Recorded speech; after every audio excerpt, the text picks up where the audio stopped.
Hi hello everyone, welcome to my channel Srishti tutorial for maths. ನಾನು ಇವತ್ತು 10ನೇ ತರಗತಿಯ ವಿಜ್ಞಾನ ವಿಷಯಕ್ಕೆ ಸಂಬಂಧಪಟ್ಟ ಹಾಗೆ ಕಾರ್ಬನ್ ಮತ್ತು ಅದರ ಸಂಯುಕ್ತಗಳು ಎಂಬತಕ್ಕಂತಹ ಪಾಠದಲ್ಲಿ ಹೈಡ್ರೋಕಾರ್ಬನ್ಗಳು, ಇಲ್ಲಿ ಪರ್ಯಾಪ್ತ ಮತ್ತು ಅಪರ್ಯಾಪ್ತ ಹೈಡ್ರೋಕಾರ್ಬನ್ಗಳು ಅಂತೇನು ಬರ್ತವೆ, ಆ ಎರಡೂ ಹೈಡ್ರೋಕಾರ್ಬನ್ಗಳಲ್ಲಿ ಬರುವ ಸದಸ್ಯರುಗಳಾದಂತಹ ಆಲ್ಕೇನ್, ಆಲ್ಕೀನ್ ಮತ್ತು ಆಲ್ಕೈನ್ಗಳ ಅಣುಸೂತ್ರಗಳನ್ನು ಬರೆಯುವುದು ಹೇಗೆ ಅಂತಕ್ಕಂಥದ್ದನ್ನು ನಾನು ಈ ಒಂದು ವಿಡಿಯೋದಲ್ಲಿ ತಿಳಿಸ್ಕೊಡ್ತಾ ಇದ್ದೀನಿ. ಸೊ ಬನ್ನಿ ಸ್ಟಾರ್ಟ್ ಮಾಡೋಣ. ಹೈಡ್ರೋಕಾರ್ಬನ್ಗಳ ಅಣುಸೂತ್ರ ಮತ್ತು ರಚನಾ ವಿನ್ಯಾಸವನ್ನು ಹೇಗೆ ಬರೆಯೋದು ಅನ್ನೋದನ್ನು ಈಗ ತಿಳ್ಕೊಳ್ಳೋಣ. ಓಕೆನಾ? ಸೊ ನಮಗೆಲ್ಲರಿಗೂ ಕೂಡ ಗೊತ್ತಿರುವ ಹಾಗೆ ಹೈಡ್ರೋಕಾರ್ಬನ್ಗಳಲ್ಲಿ ಮೊದಲ ಸದಸ್ಯ ಬಂದ್ಬಿಟ್ಟು ಮೀಥೇನ್. ಸೊ ಈ ಮೀಥೇನಿನ ಅಣುಸೂತ್ರ ಬಂದ್ಬಿಟ್ಟು CH4 ಅಂತಿದೆ. ಅಂದರೆ ಒಂದು ಕಾರ್ಬನ್ 4 ಹೈಡ್ರೋಜನ್ಗಳಿದಾವೆ. ಸೊ ಇದನ್ನು ಬರಿಬೇಕಾದಾಗ ಮೊದಲು ಕಾರ್ಬನನ್ನು ಬರ್ಕೊಳ್ತೀವಿ C ಅಂಥೇಳಿ. ನಮಗೆ ಗೊತ್ತಿರುವ ಹಾಗೆ ಕಾರ್ಬನ್ನಿನ ವೇಲೆನ್ಸಿ ಅಂದರೆ ಸಂಯೋಗ ಸಾಮರ್ಥ್ಯ 4 ಅಂತ. ಅಂದರೆ ಇದರ ಅರ್ಥ ಈ ಕಾರ್ಬನ್ನಿಗೆ 4 ಬಂಧಗಳನ್ನು ಬರಿಬೇಕಾಗತ್ತೆ. ಈ ರೀತಿಯಲ್ಲಿ ಕಾರ್ಬನ್ನಿನ ಸುತ್ತಲೂ 4 ಬಂಧಗಳನ್ನು ಬರೆದು ಆ 4 ಬಂಧಗಳಿಗೆ ಅಣುಸೂತ್ರದಲ್ಲಿ ಹೇಳಿರುವಂತೆ 4 ಹೈಡ್ರೋಜನ್ಗಳನ್ನು ಅದಕ್ಕೆ ಬರೆದಾಗ ಇದು ಮೀಥೇನಿನ ರಚನಾ ವಿನ್ಯಾಸ ಆಗಿರುತ್ತೆ. ಮೀಥೇನ್ ಅಣುಸೂತ್ರವನ್ನು ನಾವು ಈ ರೀತಿಯಲ್ಲಿ ಬರಿತೀವಿ.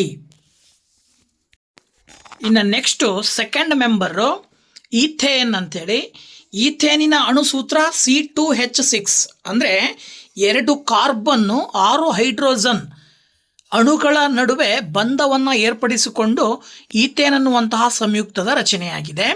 ಸೊ ಇದರ ರಚನಾ ವಿನ್ಯಾಸವನ್ನು ಬರೆಯೋದು ತುಂಬ ಸುಲಭ. ಹೇಗಪ್ಪ ಅಂದರೆ ಮೊದಲು 2 ಕಾರ್ಬನ್ಗಳನ್ನು ಬರ್ಕೊಂಡು ಅವೆರಡರ ಮಧ್ಯೆ ಒಂದು ಬಂಧವನ್ನು ಈ ರೀತಿ ಬರ್ಕೊಂಡು ಇನ್ನು ಉಳಿದಂತೆ ಪ್ರತಿ ಕಾರ್ಬನ್ಗೂ 4 ಬಂಧಗಳು ಬರೋ ರೀತಿಯಲ್ಲಿ 3 ಹೈಡ್ರೋಜನ್ ಮತ್ತು ಕಾರ್ಬನ್ಗಳ ನಡುವೆ ಬಂಧವನ್ನು ಏರ್ಪಡಿಸಿ ಅವೆಲ್ಲ ಬಂಧಗಳ ಎದುರುಗಡೆ ಹೈಡ್ರೋಜನ್ H ಅಂತ ಬರೆದ್ರೆ ಕಂಪ್ಲೀಟಾಗಿ ಈಥೇನಿನ ಒಂದು ರಚನಾ ವಿನ್ಯಾಸ ನಮಗೆ ಸಿಗ್ತಾ ಇದೆ. ಸೊ ಇದನ್ನು ನಾವು ಈಥೇನಿನ ರಚನಾ ವಿನ್ಯಾಸ ಅಂಥೇಳಿ ಸುಲಭವಾಗಿ ಹೇಳಬಹುದು. ಇದೇ ನೆಕ್ಸ್ಟ್ ಬಂದು ಆಲ್ಕೀನಿನಲ್ಲಿ ಬರುವಂತಹ ಮೊದಲ ಮೆಂಬರು ಈಥೀನ್ ಅಂಥೇಳಿ. ಇದರ ಅಣುಸೂತ್ರ C2H4 ಅಂಥೇಳಿ. ಇಲ್ಲಿ ಈನ್ ಅಂತ ಬಂದಿದೆ ಅಂತ ಹೇಳಿದರೆ ಇದರ ಅರ್ಥ ಏನಪ್ಪ ಅಂದರೆ 2 ಕಾರ್ಬನ್ಗಳ ನಡುವೆ ದ್ವಿಬಂಧವನ್ನು ನಾವು ಬರೀಬೇಕಾಗತ್ತೆ. ಇದರ ಆಧಾರದ ಮೇಲೆ 2 ಕಾರ್ಬನ್ಗಳನ್ನು ಬರೆದುಕೊಂಡು ಅವೆರಡರ ಮಧ್ಯೆ ದ್ವಿಬಂಧವನ್ನು ಬರೆದು, ಅಂದರೆ ಈನ್ ಅಂತ ಇರೋದ್ರಿಂದ ಈಥೀನ್ ಅಂತಂದರೆ ಈನ್ ಇದ್ದಾಗ ಈ ರೀತಿ 2 ಬಂಧಗಳನ್ನು ಬರ್ಕೊಂಡು ಇನ್ನು ಉಳಿದಂತೆ ಕಾರ್ಬನ್ 2 ಕಾರ್ಬನ್ಗಳಿಗೂ 2 ಬಂಧಗಳನ್ನು ಬರೆದು ಈ ರೀತಿಯಲ್ಲಿ ಅವೆರಡೂ ಬಂಧಗಳ ಎದುರುಗಡೆ H ಅಂತೇಳಿ ಒಟ್ಟು 4 H ಅಂತ ಬರೆದ್ರಿ ಅಂತ ಹೇಳಿದರೆ ನೀವು ಈ ಒಂದು ಈಥೀನಿನ ಅಣುಸೂತ್ರವನ್ನು ಬರೆದ ಹಾಗೆ, ಅಂದರೆ ರಚನಾ ವಿನ್ಯಾಸವನ್ನು ಕಂಪ್ಲೀಟ್ ಮಾಡಿದ ಹಾಗೆ ಆಗತ್ತೆ. ಓಕೆನಾ? ಸೊ ಇದು ಈಥೀನ್. ಇನ್ನು ನೆಕ್ಸ್ಟ್ ಆಲ್ಕೈನ್ನಲ್ಲಿ ಬರುತ್ತಲ್ಲ ಫಸ್ಟ್ ಮೆಂಬರು ಈಥೈನ್ ಅಂಥೇಳಿ. ಸೊ ಈಥೈನಿನ ಅಣುಸೂತ್ರ ಬಂದು C2H2 ಆದರೆ ಇಲ್ಲಿ 2 ಕಾರ್ಬನ್ಗಳ ಮಧ್ಯೆ ಐನ್ ಅಂತ ಬಂದಿರೋದ್ರಿಂದ ಈಥೈನ್ ಅಂತಿರೋದ್ರಿಂದ ಈ 2 ಕಾರ್ಬನ್ಗಳ ಮಧ್ಯೆ ತ್ರಿಬಂಧವನ್ನು ಬರಿಬೇಕಂದ್ರೆ 3 ಬಾಂಡ್ಗಳನ್ನು ಬರಿಬೇಕಾಗತ್ತೆ. ಇನ್ನು ಉಳಿದಂತೆ 2 ಕಾರ್ಬನ್ಗಳಿಗೂ ಒಂದೊಂದು ಬಾಂಡನ್ನು ಹಾಕಿ 2ಕ್ಕೂ ಒಂದೊಂದು ಹೈಡ್ರೋಜನ್ H ಅನ್ನು ನೀವು ಹಾಕಿದ್ರಿ ಅಂದರೆ ಈಥೈನಿನ ಅಣುಸೂತ್ರ ಆಗತ್ತೆ. ಅಲ್ಲಿಗೆ ಈಥೀನ್, ಮೊದಲನೇದು ಈಥೇನ್, ನೆಕ್ಸ್ಟು ಈಥೀನ್, ಆಮೇಲೆ ಈಥೈನಿನ ಅಣುಸೂತ್ರ ಮತ್ತು ರಚನಾ ವಿನ್ಯಾಸವನ್ನು ಕಂಪ್ಲೀಟಾಗಿ ಬರೆದಾಗ ಈ ರೀತಿಯಾದಂತಹ ಸ್ಟ್ರಕ್ಚರ್ಗಳು ಬರ್ತವೆ. ಸೊ ಕೆಳಗಡೆ ಕಂಡ ಹಾಗೆ. ಓಕೆನಾ? ಇದಾದ ನಂತರದಲ್ಲಿ ಅಂದರೆ ಇಲ್ಲಿ ಈಥೇನ್ ಇದ್ದಾಗ ಸಿಂಗಲ್ ಬಾಂಡು, ಈಥೀನ್ ಇದ್ದಾಗ ಡಬಲ್ ಬಾಂಡು, ಈಥೈನ್ ಇದ್ದಾಗ ತ್ರಿಬಲ್ ಬಾಂಡ್ ಬರೋದನ್ನು ನೋಡ್ತೀರಾ. ಇದರ ಆಧಾರದ ಮೇಲೆ ನೆಕ್ಸ್ಟ್ ಪ್ರೋಪೇನಿನ ಅಣುಸೂತ್ರವನ್ನು ನೋಡಿದಾಗ C3H8 ಅಂತಿದೆ. ಸೊ C3H8ನ ರಚನಾ ವಿನ್ಯಾಸವನ್ನು ಬರೆದ್ರೆ ಸಿಂಪಲಿ ನೀವು 3 ಕಾರ್ಬನ್ಗಳನ್ನು ಬರ್ಕೊಂಡು ಅವುಗಳ ಮಧ್ಯೆ ಸಿಂಗಲ್ ಬಾಂಡ್ ಅಂದರೆ ಏಕಬಂಧವನ್ನು ಬರೆದ್ಬಿಟ್ಟು ಇನ್ನು ಉಳಿದಂತೆ 3 ಬಂಧಗಳನ್ನು ಒಂದೊಂದು ಕಾರ್ಬನ್ನಿಗೆ ಹಾಕಿ ಸುತ್ತಲೂ 3 ಪ್ಲಸ್ ಮಧ್ಯ ಕಾರ್ಬನ್ಗೆ 2 ಮತ್ತೆ 3 ಒಟ್ಟು ಹೈಡ್ರೋಜನ್ಗಳ ಸಂಖ್ಯೆ 8 ಬರೋ ರೀತಿಯಲ್ಲಿ ನೀವು ಈ ರೀತಿ ಬರೆದ್ರಿ ಅಂದ್ರೆ ಇದು ಪ್ರೋಪೇನಿನ ರಚನಾ ವಿನ್ಯಾಸವನ್ನ ನಾವು ನೋಡಬಹುದು. ನೆಕ್ಸ್ಟ್ ಪ್ರೋಪೀನ್ ಅಂತಿದ್ದಾಗ ಸಿಂಪಲ್ ಇಲ್ಲಿ C3H6 ಅಂತ ಬರುತ್ತೆ ಸೂತ್ರ. ಇದನ್ನ ನೀವು ಬರೀಬೇಕು ಅಂದ್ರೆ 3 ಕಾರ್ಬನ್ಗಳನ್ನ ಬರ್ಕೊಂಡು ಪ್ರೋಪೀನ್ ಅಂದ್ರೆ ಈನ್ ಬಂದಿರೋದ್ರಿಂದ ಯಾವುದಾದ್ರೂ 2 ಕಾರ್ಬನ್ಗಳ ಮಧ್ಯೆ ಡಬಲ್ ಬಾಂಡ್ ಅಂದ್ರೆ ದ್ವಿಬಂಧವನ್ನ ಹಾಕಿ ಉಳಿದಂತೆ ಒಂದೊಂದು ಬಂಧಗಳನ್ನು ಏರ್ಪಡಿಸಿ ಸುತ್ತಲೂ 1 ಕಾರ್ಬನ್ಗೆ 4 ಬಂಧಗಳು ಬರೋ ರೀತಿಯಲ್ಲಿ ಪ್ರತಿಯೊಂದು ಕಾರ್ಬನ್ಗೂ ಬಂಧಗಳನ್ನು ಹಾಕ್ಬಿಟ್ಟು ಹೈಡ್ರೋಜನ್ ನೀವು ಬರೆದ್ರಿ ಅಂತ ಹೇಳಿದ್ರೆ ಈ ರೀತಿನಲ್ಲಿ ಇದು ಪ್ರೋಪೀನಿನ ರಚನಾ ವಿನ್ಯಾಸ ಆಗಿರುತ್ತೆ. ಹಾಗೇನೆ ಮುಂದಿನ ಹಂತದಲ್ಲಿ ಆಲ್ಕೈನಿನಲ್ಲಿ ಬರ್ತಕ್ಕಂಥದ್ದು ಪ್ರೋಪೈನ್ ಅಂತ ಏನು ಕರಿತೀವಲ್ವಾ, ಪ್ರೋಪೈನ್ ಇಂದು ಅಣುಸೂತ್ರ C3H4 ಅಂತ ಆಗಿದೆ ಅಂದ್ರೆ ಈ C3H4ಗೆ ನೀವು ರಚನಾ ವಿನ್ಯಾಸವನ್ನು ಬರೆಯೋದಾದ್ರೆ 3 ಕಾರ್ಬನ್ಗಳನ್ನು ಬರ್ಕೊಂಡು ಯಾವುದಾದ್ರೂ 2 ಕಾರ್ಬನ್ಗಳ ಮಧ್ಯೆ ತ್ರಿಬಲ್ ಬಾಂಡ್ ಅಂದ್ರೆ ತ್ರಿಬಂಧವನ್ನು ಹಾಕಬೇಕು. ಕಾರಣ ಪ್ರೋಪೈನ್ ಅಂದ್ರೆ ಆಲ್ಕೈನ್ ಆಗಿರೋದ್ರಿಂದಾಗಿ. ಇನ್ನು ಉಳಿದಂತೆ ಪ್ರತಿ ಕಾರ್ಬನ್ಗೂ 4 ಬಂಧಗಳು ಬರೋ ರೀತಿಯಲ್ಲಿ ಸೆಟ್ ಮಾಡಿಬಿಟ್ಟು ನೀವು ಹೈಡ್ರೋಜನ್ ಅನ್ನ ಲಿಂಕ್ ಮಾಡಿದ್ರಿ ಅಂದ್ರೆ ಇದು ಏನಾಗತ್ತೆ, ಪ್ರೋಪೈನಿನ ಅಣುಸೂತ್ರ ಅಂದ್ರೆ ಅಣುಸೂತ್ರಕ್ಕೆ ಸಂಬಂಧಪಟ್ಟಂತಹ ರಚನಾ ವಿನ್ಯಾಸವಾಗಿರುತ್ತೆ ಅಂತೇಳಿ ಸುಲಭವಾಗಿ ಹೇಳಬಹುದು. ಸೊ ಈ ರೀತಿಯಲ್ಲಿ ಪ್ರೋಪೀನ್ ಮತ್ತೆ ಪ್ರೋಪೈನ್ಗಳ ರಚನಾ ವಿನ್ಯಾಸವನ್ನು ಬರೀಬಹುದು. ಪ್ರೋಪೇನ್ನಲ್ಲಿ ಏಕಬಂಧ ಇದ್ರೆ ಪ್ರೋಪೀನ್ನಲ್ಲಿ ದ್ವಿಬಂಧ ಇರುತ್ತೆ. ಹಾಗೇನೆ ಪ್ರೋಪೈನಿನಲ್ಲಿ ತ್ರಿಬಂಧ ಇರ್ತಕ್ಕಂಥದ್ದನ್ನು ನಾವು ನೋಡ್ತಾ ಇದ್ದೀವಿ. ಓಕೆ, ಇದರ ನೆಕ್ಸ್ಟ್ ಬರ್ತಕ್ಕಂತಹ ಮೆಂಬರು ಬ್ಯೂಟೇನ್ ಅಂತ ಹೇಳ್ಬಿಟ್ಟು. ಸೊ ಬ್ಯೂಟೇನಿನ ರಚನಾ ವಿನ್ಯಾಸವನ್ನು ಬರೆಯೋದು ಹೇಗೆ ಅಂತಕ್ಕಂಥದ್ದನ್ನು ನೋಡೋದಾದರೆ ನೋಡಿ, ಇಲ್ಲಿ ಬ್ಯೂಟೇನಿನಲ್ಲಿ ಅಣುಸೂತ್ರ ಬಂದು C4H10 ಅಂತಿದೆ.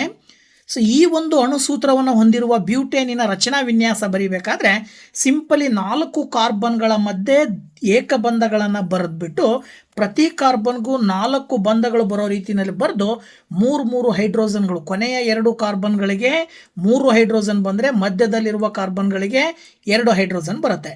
ಇನ್ನು ಬ್ಯೂಟೀನ್ ಬಂದ್ಬಿಟ್ಟು 4 ಕಾರ್ಬನ್ಗಳಲ್ಲಿ ಯಾವುದಾದ್ರೂ 2 ಕಾರ್ಬನ್ಗಳ ಮಧ್ಯೆ ದ್ವಿಬಂಧವನ್ನು ಬರೆದ್ಬಿಟ್ಟು ನಂತರದಲ್ಲಿ ಪ್ರತಿಯೊಂದಕ್ಕೂ 4 ಬಂಧಗಳು ಬರೋ ರೀತಿ ಸೆಟ್ ಮಾಡಿ ಹೈಡ್ರೋಜನ್ಗಳನ್ನು ಬರೀಬೇಕಾಗತ್ತೆ. ಇದು ಬ್ಯೂಟೀನ್ದಾದರೆ ನೆಕ್ಸ್ಟ್ ಬ್ಯೂಟೈನ್ ಬಂದು ಅದರ ಅಣುಸೂತ್ರ C4H6 ಅಂತಿರೋದ್ರಿಂದಾಗಿ ಇದು ಬ್ಯೂಟೈನ್ ಆಗಿರೋದ್ರಿಂದ 2 ಕಾರ್ಬನ್ಗಳ ಮಧ್ಯೆ ತ್ರಿಬಂಧ ಬರುತ್ತೆ. ನಂತರದಲ್ಲಿ ಆಸ್ ಇಟ್ ಈಸ್ ನೀವು ಪ್ರತಿ ಕಾರ್ಬನ್ಗೂ 4 ಬಂಧಗಳ ಜೊತೆಗೆ ಹೈಡ್ರೋಜನ್ ಲಿಂಕ್ ಮಾಡ್ತೀರಾ. ಇದರ ಆಧಾರದ ಮೇಲೆ ಬ್ಯೂಟೀನ್ ಮತ್ತು ಬ್ಯೂಟೈನಿನ ರಚನಾ ವಿನ್ಯಾಸಗಳನ್ನು ನೋಡ್ತಾ ಹೋದರೆ ನೋಡಿ, ಇಲ್ಲಿ ಮೊದಲನೇದರಲ್ಲಿ ಪ್ರತಿಯೊಂದು ಕಾರ್ಬನ್ಗಳ ಮಧ್ಯೆ ಏಕಬಂಧ ಇದ್ದರೆ, ಎರಡನೇದರಲ್ಲಿ ದ್ವಿಬಂಧ ಇದೆ 2 ಕಾರ್ಬನ್ಗಳ ಮಧ್ಯೆ, ಮೂರನೇದರಲ್ಲಿ 2 ಕಾರ್ಬನ್ಗಳ ಮಧ್ಯೆ ತ್ರಿಬಂಧ ಇರ್ತಕ್ಕಂಥದ್ದನ್ನು ನೋಡ್ತಾ ಇದ್ದೀವಿ. ಸೊ ಇದರ ಆಧಾರದ ಮೇಲೆ ನಿಮಗೆ ಕೆಳಗಡೆ ಕೊಟ್ಟಂತಹ ಕೆಲವು ಸಂಯುಕ್ತಗಳಿಗೆ ಅಣುಸೂತ್ರ ಮತ್ತು ರಚನಾ ವಿನ್ಯಾಸ ಬರೀರಿ. Pentane, ಹೆಕ್ಸೇನ್, pentene, ಹೆಕ್ಸಿನ್, ಪೆಂಟೈನ್, ಹೆಕ್ಸೈನ್. ಇನ್ನು ಉಂಗುರಾಕಾರದ ಹೈಡ್ರೋಕಾರ್ಬನ್ಗಳ ರಚನಾ ವಿನ್ಯಾಸವನ್ನು ನೋಡೋದಾದರೆ ಈ ಉಂಗುರಾಕಾರದ ಹೈಡ್ರೋಕಾರ್ಬನ್ಗಳು ಸಾಮಾನ್ಯವಾಗಿ ಉಂಗುರ ರಚನೆಯನ್ನು ಹೊಂದಿರತಕ್ಕಂಥದ್ದು. ಅಂದರೆ ಉದಾಹರಣೆಗೆ ಸೈಕ್ಲೋಪ್ರೋಪೇನ್ 3 ಕಾರ್ಬನನ್ನು ಹೊಂದಿದ್ರೆ, ಸೈಕ್ಲೋಬ್ಯೂಟೇನ್ 4 ಕಾರ್ಬನನ್ನು ಹೊಂದಿದ್ರೆ, ಸೈಕ್ಲೋಪೆಂಟೇನ್ 5 ಕಾರ್ಬನನ್ನು ಹೊಂದಿರುತ್ತೆ. ಈ ಎಲ್ಲ ಹಾಗೆ ಸೈಕ್ಲೋಹೆಕ್ಸೇನ್ 6 ಕಾರ್ಬನ್ ಆಟಮ್ಸನ್ನು ಹೊಂದಿರುತ್ತೆ. ಈ ಎಲ್ಲ ಉಂಗುರ ಆಕಾರವನ್ನು ಹೊಂದಿರುವ ಹೈಡ್ರೋಕಾರ್ಬನ್ಗಳನ್ನು ನೋಡಿದಾಗ ಕಾರ್ಬನ್ಗಳು ಒಂದು ರೀತಿ ಉಂಗುರ ಆಕಾರದಲ್ಲಿ ಒಂದಕ್ಕೊಂದು ಜಾಯಿಂಟ್ ಆಗಿರ್ತಕ್ಕಂಥದ್ದು, ಬಂಧಗಳನ್ನು ಒಳಗೊಂಡಿರ್ತಕ್ಕಂಥದ್ದು. ಸೊ ಇದಕ್ಕೆ ಸಾಮಾನ್ಯವಾಗಿ ಅಣುಸೂತ್ರ CnH2n ಅಂತ ಕರಿತೀವಿ. ಅಂದರೆ ಇವು ಪರ್ಯಾಪ್ತ ಹೈಡ್ರೋಕಾರ್ಬನ್ಗಳಾಗಿದ್ದಾವೆ. ಇದರ ಅರ್ಥ ಕಾರ್ಬನ್ಗಳ ಮಧ್ಯೆ ಏಕಬಂಧವನ್ನು ಹೊಂದಿರುತ್ತೆ. ಉದಾಹರಣೆಗೆ ಸೈಕ್ಲೋಪ್ರೋಪೇನನ್ನು ನೋಡಿದರೆ 3 ಕಾರ್ಬನ್ 6 ಹೈಡ್ರೋಜನ್ ಇದೆ. ಸೊ 3 ಕಾರ್ಬನ್ಗಳನ್ನು ವೃತ್ತಾಕಾರವಾಗಿ ಬರ್ಕೊಂಡು ಆ ಕಾರ್ಬನ್ಗಳ ಮಧ್ಯೆ ಬಂಧಗಳನ್ನು ರಚನೆ ಮಾಡಿ ಆ 3 ಕಾರ್ಬನ್ಗಳು ಜಾಯಿಂಟ್ ಆಗ್ತವೆ, ಅಂದರೆ ಕ್ಲೋಸ್ಡ್ ಆಗಿರ್ತವೆ. ಈ ಕಾರ್ಬನ್ಗಳಿಗೆ ಪ್ರತಿ ಕಾರ್ಬನ್ಗೂ 4 ಬಂಧಗಳು ಬರೋ ರೀತಿ ಬಂಧಗಳನ್ನು ಬರೆದು ಅವುಗಳಿಗೆ ಹೈಡ್ರೋಜನನ್ನು ಲಿಂಕ್ ಮಾಡ್ತಕ್ಕಂಥದ್ದು. ಸೊ ಈಗ ಇದು ಸೈಕ್ಲೋಪ್ರೋಪೇನಿನ ಒಂದು ರಚನಾ ಸೂತ್ರ ಆಗಿದೆ. ಈ ಒಂದು ರಚನಾ ವಿನ್ಯಾಸ ಒಂದು ರೀತಿ ಹೇಗಿರುತ್ತಪ್ಪ ಅಂದರೆ ವೃತ್ತಾಕಾರವಾಗಿರ್ತಕ್ಕಂಥದ್ದನ್ನು ನೋಡ್ತೀವಿ, ಜೊತೆಗೆ ಇದು ಕ್ಲೋಸ್ಡ್ ಆಗಿರ್ತಕ್ಕಂಥದ್ದನ್ನು ನೋಡ್ತೀವಿ. ಸೊ ಇದಕ್ಕೆ ಕಾರಣದಿಂದನೇ ಇವುಗಳಿಗೆ ಸೈಕ್ಲೋ ಅನ್ನೋ ಪದ ಬಂದಿರತಕ್ಕಂಥದ್ದು. ಸೊ ಇನ್ನು ಎರಡನೇದು ಸೈಕ್ಲೋಬ್ಯೂಟೇನನ್ನು ನೋಡಿದರೆ 4 ಕಾರ್ಬನ್ 8 ಹೈಡ್ರೋಜನನ್ನು ಹೊಂದಿರತಕ್ಕಂಥದ್ದು. ಈ 4 ಕಾರ್ಬನ್ಗಳನ್ನು ಏನು ವರ್ಗಾಕಾರದಲ್ಲಿ ಬರ್ಕೊಂಡು ಆ ವರ್ಗಾಕಾರಕ್ಕೆ ನೀವೇನು ಮಾಡ್ಬೇಕೀಗ ಅಂತ ಹೇಳಿದ್ರೆ ಪ್ರತಿ ಕಾರ್ಬನ್ಗಳ ಮಧ್ಯೆ ಬಂಧವನ್ನು ಹಾಕಿಬಿಟ್ಟು ಆ ಕಾರ್ಬನ್ಗಳಿಗೆ ನಾವು ಹೈಡ್ರೋಜನ್ಗಳನ್ನು ಲಿಂಕ್ ಮಾಡ್ತಾ ಹೋಗ್ತೀವಿ. ಸೊ ಹೈಡ್ರೋಜನ್ಗಳನ್ನು ಲಿಂಕ್ ಮಾಡ್ತಾ ಹೋದಾಗ ಪ್ರತಿ ಕಾರ್ಬನ್ಗಳ ಮಧ್ಯೆ ಬಂಧವನ್ನು ಹಾಕಿಬಿಟ್ಟು ಪ್ರತಿ ಕಾರ್ಬನ್ಗೂ 2 ಹೈಡ್ರೋಜನ್ಗಳನ್ನು ಲಿಂಕ್ ಮಾಡಿದಾಗ ಕಂಪ್ಲೀಟಾಗಿ ಸೈಕ್ಲೋಬ್ಯೂಟೇನ್ ಏನಾಗುತ್ತೆ ಚಿತ್ರೀಕರಣವನ್ನು ನಾವು ನೋಡ್ಬೋದು. ಸೊ ಇದು ಸೈಕ್ಲೋಬ್ಯೂಟೇನಿನ ರಚನಾ ವಿನ್ಯಾಸ ಆಗಿರುತ್ತೆ. ಈ ರೀತಿಯಾಗಿ ಚಕ್ರೀಯ ಆಕೃತಿಯನ್ನು ಹೊಂದಿರೋದ್ರಿಂದನೇ ಇವುಗಳಿಗೆ ಸೈಕ್ಲೋ ಅಂತೇಳಿ ಕರೆಯೋದು. ಇನ್ನು ನೆಕ್ಸ್ಟ್ ಬಂದುಬಿಟ್ಟು ಸೈಕ್ಲೋಪೆಂಟೇನ್ ಅಂದರೆ 5 ಕಾರ್ಬನ್ ಅಣುಗಳು ಜೊತೆಗೆ 10 ಹೈಡ್ರೋಜನ್ ಅಣುಗಳನ್ನು ಹೊಂದಿರತಕ್ಕಂಥದ್ದು. ಇಲ್ಲೂ ಕೂಡ 5 ಕಾರ್ಬನ್ಗಳನ್ನು ಪಂಚಭುಜಾಕೃತಿಯಲ್ಲಿ ಬರ್ಕೊಂಡು ಅವುಗಳ ಮಧ್ಯೆ ಬಂಧಗಳನ್ನು ಹಾಕಿ ಇನ್ನು ಉಳಿದಂತೆ ಪ್ರತಿ ಕಾರ್ಬನ್ಗೂ 4 ಬಂಧಗಳನ್ನು ರಚಿಸಿ ಅವುಗಳಿಗೆ ಹೈಡ್ರೋಜನ್ಗಳನ್ನು ಲಿಂಕ್ ಮಾಡಬೇಕಾಗತ್ತೆ. ಸೊ ಈ ರೀತಿಯಾಗಿ ಹೈಡ್ರೋಜನ್ಗಳನ್ನು ಲಿಂಕ್ ಮಾಡಿದ ನಂತರ ರಚನೆಯಾಗ್ತಕ್ಕಂಥ ಒಂದು ವಿನ್ಯಾಸವನ್ನೇ ನಾವೇನಂತ ಕರಿತೀವಿ, ಸೈಕ್ಲೋಪೆಂಟೇನ್ ಅಂತ ಹೇಳ್ಬಿಟ್ಟು ಕರಿತೀವಿ. ಸೊ ಈ ಒಂದು ಸೈಕ್ಲೋಪೆಂಟೇನಿನ ಆಕೃತಿ ಈ ರೀತಿಯಲ್ಲಿರುತ್ತೆ. ಇದನ್ನು ಅಬ್ಸರ್ವ್ ಮಾಡಿದಾಗ ಪ್ರತಿ ಕಾರ್ಬನ್ಗಳ ಮಧ್ಯೆ ಏಕಬಂಧ ಏರ್ಪಟ್ಟಿರ್ತಕ್ಕಂಥದ್ದನ್ನು ನೋಡ್ತಾ ಇದ್ದೀರಾ. ಹಾಗಾಗಿ ಇದು ಒಂದು ಪರ್ಯಾಪ್ತ ಹೈಡ್ರೋಕಾರ್ಬನ್ಗೆ ಉದಾಹರಣೆಯಾಗಿ ಹೇಳಬಹುದು. ಇನ್ನು ನೆಕ್ಸ್ಟು ಸೈಕ್ಲೋಹೆಕ್ಸೇನ್. ಸೊ ಇಲ್ಲೂ ಕೂಡ 6 ಕಾರ್ಬನ್ ಮತ್ತು 12 ಹೈಡ್ರೋಜನ್ ಅಣುಗಳನ್ನು ಹೊಂದಿರತಕ್ಕಂಥದ್ದನ್ನು ನಾವು ನೋಡ್ತಾ ಇದ್ದೀವಿ. ಇಲ್ಲೂ ಕೂಡ 6 ಹೆಕ್ಸೇನ್ ಆಕೃತಿನಲ್ಲಿ ಅಂದರೆ ಹೆಕ್ಸಾಗಾನಿನ ಆಕೃತಿನಲ್ಲಿ ಕಾರ್ಬನ್ಗಳನ್ನು ಬರ್ಕೊಂಡು ಅಂದರೆ ಏನಂತ ಕರಿತೀವಿ ಅಂದರೆ ಷಡ್ಭುಜಾಕೃತಿ ಅಂತ ಕರಿತೀವಿ. ಅವುಗಳ ಮಧ್ಯೆ ಬಂಧಗಳನ್ನು ಹಾಕಿ ಇನ್ನು ಉಳಿದಂತೆ ಪ್ರತಿ ಕಾರ್ಬನ್ಗೂ 2 ಬಂಧಗಳನ್ನು ಬರೆದು 2 ಹೈಡ್ರೋಜನ್ಗಳನ್ನು ಲಿಂಕ್ ಮಾಡ್ತಕ್ಕಂಥದ್ದು. ಸೊ ಈ ರೀತಿ ಪ್ರತಿ ಕಾರ್ಬನ್ಗೂ 2 ಹೈಡ್ರೋಜನ್ಗಳನ್ನು ಲಿಂಕ್ ಮಾಡಿದಾಗ ರಚನೆ ಆಗ್ತಕ್ಕಂಥ ಆಕೃತಿಯನ್ನು ನಾವಿಲ್ಲಿ ಸೈಕ್ಲೋಹೆಕ್ಸೇನ್ ಅಂತೇಳಿ ಸುಲಭವಾಗಿ ಹೇಳಬಹುದು. ಸೊ ಇದರಲ್ಲೂ ಕೂಡ ಪ್ರತಿ ಕಾರ್ಬನ್ಗಳ ಮಧ್ಯೆ ಏಕಬಂಧ ಏರ್ಪಟ್ಟಿದ್ದು ಇದು ಕೂಡ ಒಂದು ಪರ್ಯಾಪ್ತ ಹೈಡ್ರೋಕಾರ್ಬನ್ ಆಗಿದೆ ಅಂತೇಳಿ ಸುಲಭವಾಗಿ ನಾವು ಹೇಳಬಹುದು. ಸೊ ಇನ್ನೊಂದು ಉಂಗುರಾಕಾರದ ಹೈಡ್ರೋಕಾರ್ಬನ್ ಅನ್ನು ನಾವು ನೋಡೋದಾದರೆ ಅದು ಬೆಂಜೀನ್. ಇದು ಅತ್ಯಂತ ವಿಶೇಷವಾಗಿರ್ತಕ್ಕಂಥದ್ದು. ಯಾಕಪ್ಪ ಅಂತ ಹೇಳಿದ್ರೆ ಕಾರ್ಬನ್ ಮತ್ತು ಹೈಡ್ರೋಜನ್ಗಳ ಸಂಖ್ಯೆಯನ್ನು ಸೇಮ್ ಹೊಂದಿರತಕ್ಕಂಥ ಒಂದು ಹೈಡ್ರೋಕಾರ್ಬನ್. ಇದರಲ್ಲಿ 6 ಕಾರ್ಬನ್ ಇದಾವಲ್ವ, 6 ಕಾರ್ಬನ್ಗಳನ್ನು ಇಲ್ಲೂ ಕೂಡ ಷಡ್ಭುಜಾಕೃತಿಯಲ್ಲಿ ಅಂದರೆ ಹೆಕ್ಸಾಗಾನಲ್ ರೂಪದಲ್ಲಿ ಕಾರ್ಬನ್ಗಳನ್ನು ಬರ್ಕೊಂಡು ಆ ಕಾರ್ಬನ್ಗಳ ಮಧ್ಯೆ ಬಂಧಗಳನ್ನು ಏರ್ಪಡಿಸಿ ಪ್ರತಿ ಕಾರ್ಬನ್ಗೂ ಕೂಡ ಒಂದು ಹೈಡ್ರೋಜನನ್ನು ಲಿಂಕ್ ಮಾಡ್ತಕ್ಕಂಥದ್ದು. ಅಲ್ಲಿ ಆ್ಯಕ್ಚುಯಲ್ ಆಗಿ ಪ್ರತಿ ಕಾರ್ಬನ್ಗಳಿಗೂ ಇರ್ತಕ್ಕಂಥ ಹೈಡ್ರೋಜನ್ಗಳೇನಾಗ್ತವೆ ಅಂತ ಹೇಳಿದ್ರೆ ಲಿಂಕ್ ಆಗೋದ್ರ ಜೊತೆಗೆ 2 ಕಾರ್ಬನ್ಗಳ ಮಧ್ಯೆ ಒಂದು ಬಾರಿ ದ್ವಿಬಂಧ ಏರ್ಪಟ್ಟರೆ ಮುಂದಿನ 2 ಕಾರ್ಬನ್ಗಳನ್ನು ಬಿಟ್ಟು ಅದರ ಮುಂದಿನ 2 ಕಾರ್ಬನ್ಗಳ ಮಧ್ಯೆ ದ್ವಿಬಂಧ ಉಂಟಾಗುತ್ತೆ.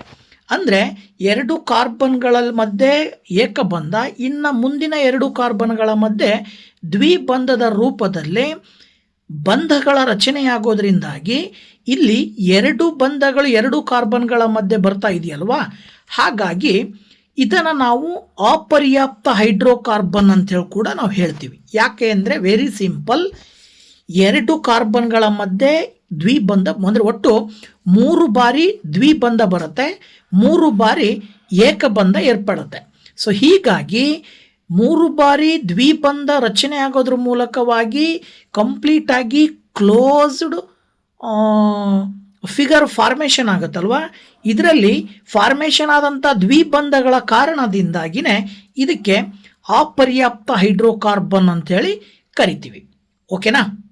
ಸೊ ಇಲ್ಲಿ ತನಕ ವಿಡಿಯೋ ನೋಡಿದ್ದಕ್ಕೆ ತಮ್ಮೆಲ್ಲರಿಗೂ ಕೂಡ ಥ್ಯಾಂಕ್ಸ್. ಇದೇ ರೀತಿ ವಿಡಿಯೋಸ್ ನೋಡ್ತಾ ಇರಿ, ಹಾಗೆ ಲೈಕ್ ಮಾಡಿ, ಶೇರ್ ಮಾಡಿ, ಜೊತೆಗೆ ಕಮೆಂಟ್ ಮಾಡಿ ಅಂತ ಹೇಳ್ತಾ ಮುಂದಿನ ಕಂಟೆಂಟ್ನೊಂದಿಗೆ ನೆಕ್ಸ್ಟ್ ವಿಡಿಯೋದಲ್ಲಿ ಬರ್ತೀನಿ. ಅಲ್ಲಿ ತನಕ ವೆಯ್ಟ್ ಮಾಡ್ತಾ ಇರಿ. Thank you very much. Bye bye.